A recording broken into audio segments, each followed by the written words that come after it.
Hello YouTube, Jerry Kirkpatrick here, and today we're going to go through a fairly comprehensive walk through my complete oxyacetylene welding setup, from the regulators right on out to both of the torches that I have set up. In this video, you'll be seeing both the Victor and the Smith regulator torn apart, so you can see what is inside and what makes the Victor not quite as good as the Smith Series 30 regulators. You'll also see probably the last striker that you'll ever need. It doesn't require flints. Thing will last, I don't want to say forever, but quite a long time. You'll see some lightweight hoses along with the adapters to make it fit both the regulator, your gas saver, and your torch, as long as they have what they call B fittings, which is pretty much a standard in the industry. We'll go through the gas saver and some of the modifications that can be made to it to make it more useful for you. So let's get over to the where I keep my bottles and the torch and everything, and we'll start right from opening the bottles. So here I am back in the corner right beside my TIG welder, and this is where I keep all of the bottles. I have my argon for the TIG welder, oxygen, and acetylene. And I think everybody knows that the oxygen bottle, any high pressure bottle, oxygen, CO2, argon, helium if you have it, all bottles, all high pressure bottles should be opened all the way until they top, till the valve is sealed on the top of the tank. With a high pressure, it has the opportunity to leak around the stem and out the top. So if you top up the handle when you open it, it'll seal and you won't lose any gas, especially if you leave it overnight or open all the time. The acetylene bottle, you only crack open enough to get a free flow through the hose. That way, if you get a backfire, the flame starts going up the hose, you have time to rush over to the bottle, get it turned off so it doesn't blow up if that happens.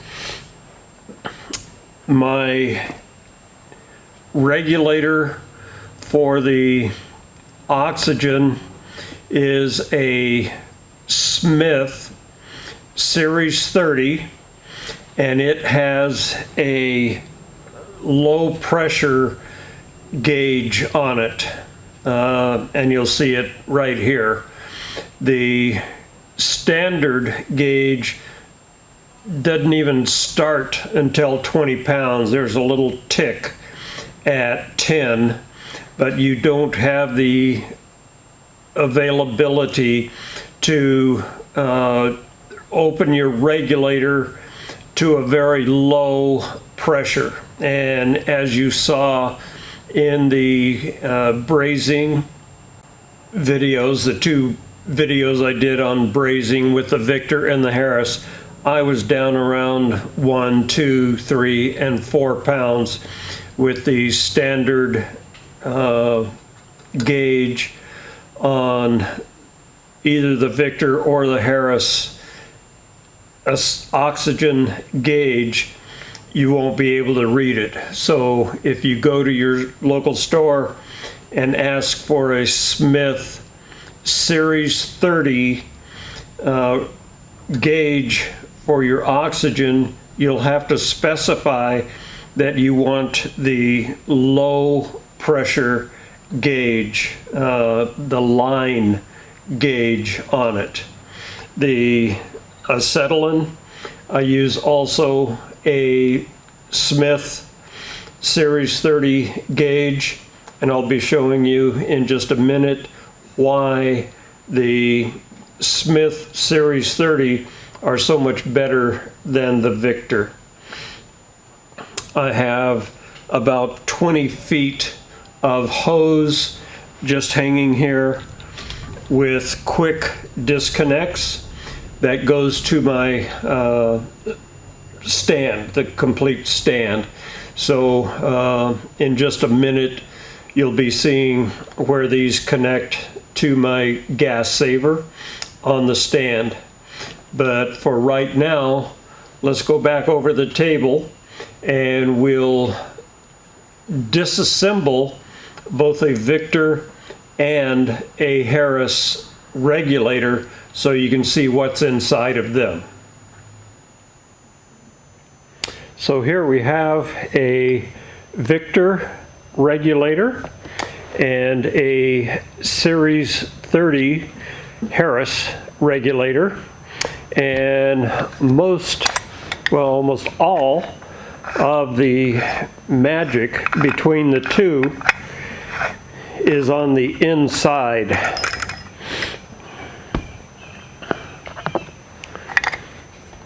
Starting with the diaphragm and the needle and seat. So let me get these tops off of here, and we'll get in closer and take a look at the insides of both regulators, and I'll show you what makes the Smith Series 30 so much better than the Victor.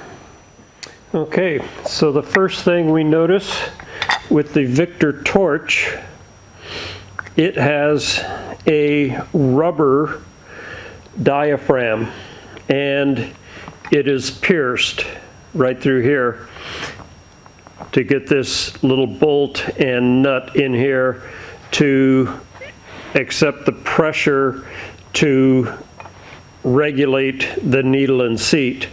So there's two things wrong with this. One is it's already pierced, it's got a hole, so the pressure can get under this little nut and go through and leak to the back side of the diaphragm here. And also this is just rubber, so if you do not have your knobs backed off when you first crack open the bottle, it can actually blow out this rubber diaphragm. With the Harris, you have a nylon washer that goes around it. Then you have this little puck that sits on there, and you'll notice that the diaphragm, which is made out of carbon fiber, much stronger, it's not pierced, and if for some reason you haven't turned your bottles off or you're open the valve all the way, taking the pressure off of the spring when you turned your bottles off, there's much less chance of this carbon fiber diaphragm blowing out. And you can see, let me take this off, and you can see that the Smith is thicker than the Victor. Next, we have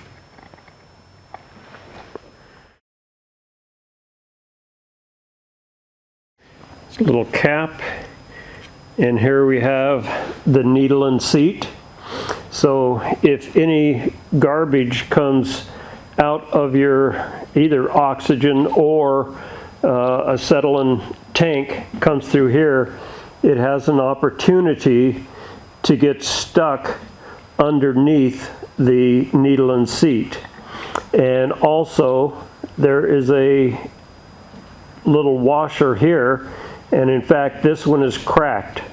So if you have your pressure coming in, you have the opportunity to come through this little crack in the seating area.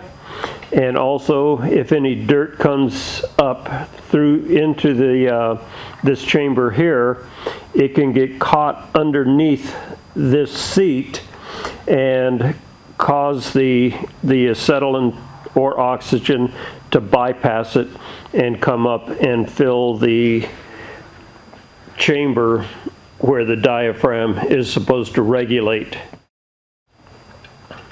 Here we have in the Smith this little cup that seats on the diaphragm, so you don't have a sharp little pin poking on the diaphragm.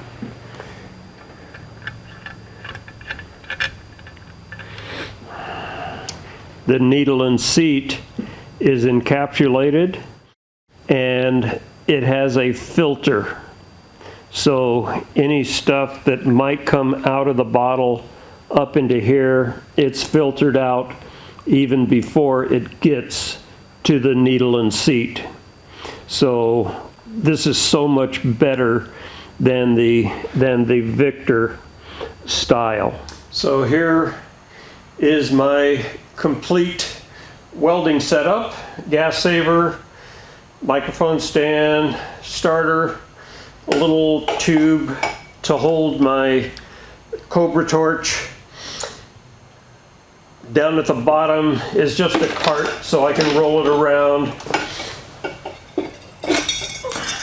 I have a bunch of tubes welded together on a base, and this is primarily for production welding. So if I'm using aluminum, I can have two different sizes of rod, and I always bend a loop in each wire, and that way, as I'm usually TIG welding, I can just reach over. I can feel when I have one rod, pick it up, and don't even have to raise my hood or stop welding. I can just drop the short piece, reach over, get whichever size I'm needing at that moment, and keep right on going. Here is a weight, just a block of steel with a chain, and I can hook that on here, and that shuts off my gas saver, so I don't have to turn the hoses off if I have it like in a vise. If you look at Aaron Green's demonstration, you'll see me using this to turn off his rosebud, which he had in a vise sitting right here, and he was working back here. So the rosebud was sticking up here, and all he had to do was let me know I could take this off. He could strike his striker, light it. So this is a fairly handy little piece. So that's about it with all the stuff down below. Let's get in a little closer, and I'll show you what's happening from here on up. So on this side of the stand, you can see where the quick connects go. That's coming into the gas saver, the oxygen and acetylene. I have the quick connects so I can move this stand anywhere in the shop and get it out from the bottles. I can move it out and clean up around that whole area, around where the sandblaster is. I have a piezo. This is called a lightning bug lighter, and it has a piezo here in the handle, and there's a little spark that emanates in this area here. So I've had this thing for many, many years, and it's still working. I'll show you this a little bit closer when we get back over to the table there. I have these available on my website along with the gas saver and the lightweight hoses, which I'll show you a little bit later. So if you get one of these lighters, and you never have to change the flints in them. Here I have just a piece of plastic water pipe zip tied to the stand, and this is where I hang up my Cobra torch. I never like having leaving any weight on the gas saver to ruin the seats. I have a microphone stand so I can loosen, probably won't loosen now. Yeah, I can loosen it if I'm doing a drip rail on a car like I did on that 60 Chevy Impala. I can raise this up, stand on a soap box or a milk crate, and the torch is right at hand all of the time.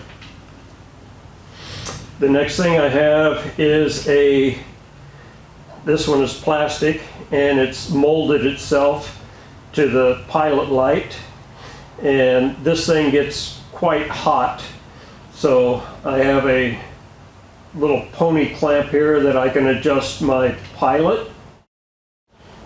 Here's a set of Ys, both for the acetylene and the oxygen, and I have these so I can use my Cobra torch or my Victor torch at any time.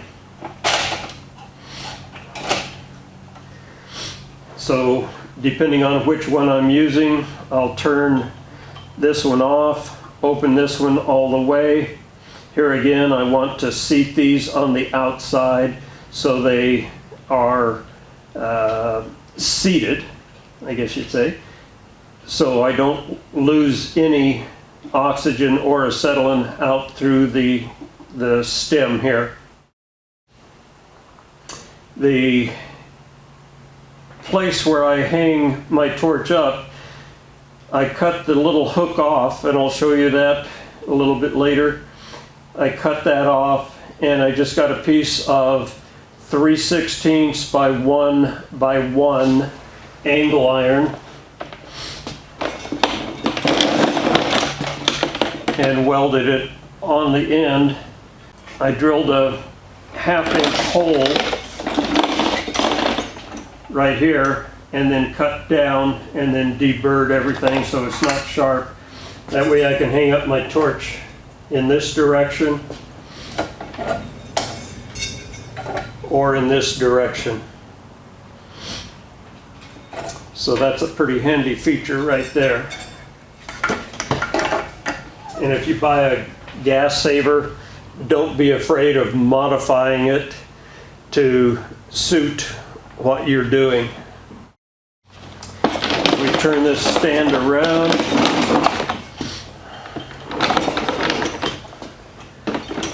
On this side, I have just a spool for your MIG wire. And I have another 20 feet of hose on here, so I can go all the way outside with this.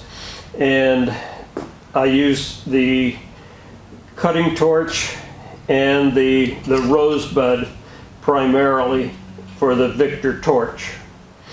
I have my wrench for the Hinrob torch for changing tips.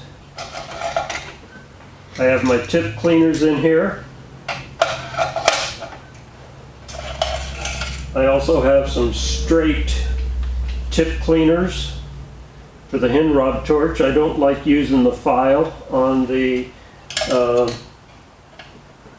tip cleaners. All of the tips that I have for the Victor are plugged so I don't get dirt down in here. All of those, I have my old style welding goggles. I don't use these much anymore. I use the ones with the close-ups, and I always hang them on the chain, not on the straps. And if you'll notice, the strap that I have on here is a piece of vacuum hose, small vacuum hose. I cut it, pushed it through the little hole, and put a screw in here so it won't come back out. And these fit my head exactly. There's the old style striker. As you can see, both the striker and the goggles have been hanging there for a long, long time. I guess the next thing would be the hoses. These hoses are fine for cutting and for the rosebud, but if I'm doing any long-term welding like I did with the brazing with the Victor torch, I take those off and I use this set here. They're much easier to manipulate the torch with, and it saves a lot of weight if you're doing any welding or brazing for a long time. And when we get back over to the table, I'll show you these also.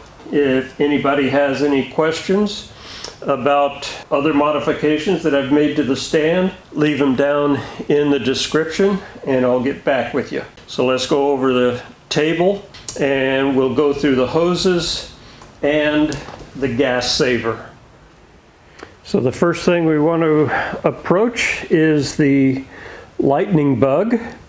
It's a piezo style oxyacetylene starter, and here you can see the spark that emits and will start your torch. Here are the lightweight hoses. You can see that on one end there is a fitting for both oxygen and acetylene. The other end is open, and it comes with a little ferrule that you slide over and a little tool that helps slide it up over the hose to keep the tail pieces in. You take one each of these, slide them into each of the hoses, slide that little ferrule up, and they'll stay in place. And you'll also get both the acetylene and the oxygen nut. You just place these down in here, slide that into the hose, slide the ferrule up, and if you buy these off of my website, you'll get the hose with the ferrules and both the oxygen and acetylene tailpiece and nuts. For the gas saver, also I have on my website. And the arm here, this little hook, I don't find it being very useful at all as a hook. I could never find anything to hang up on here.